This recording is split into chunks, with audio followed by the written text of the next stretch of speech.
तर पाहूयात कोणी बाजी मारली आहे तर कोणाला धक्का बसलाय। पंकजा मुंडे हे विजयी झालेले आहेत, त्यांना 26 मतं मिळाली आहेत। तर भाजपकडून 26 मतं मिळवून अमित गोरखे देखील विजयी झाले।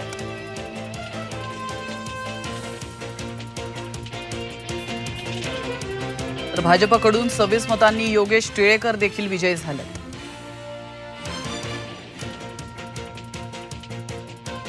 तर भाजपकडून 26 मतांनी परिणय फुके यांचा देखील विजय झालाय।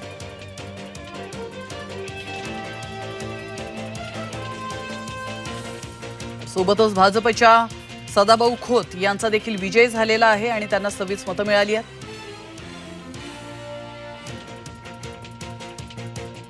तर भाजपच्या भावना गवळी माफ करा शिवसेना शिंदे गटाच्या भावना गवळी यांना देखील 24 मतं मिळाली आहेत आणि ते विजयी झाले। तर शिवसेना शिंदे गटाचे कृपाल तुमाने हे देखील 25 मतांनी विजयी झालेत।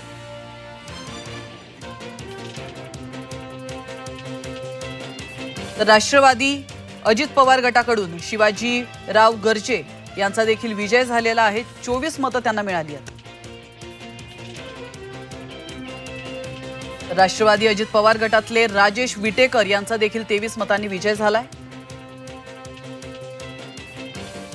तर काँग्रेसच्या प्रज्ञा सातव यांचा देखील 25 मतांनी विजय झालाय।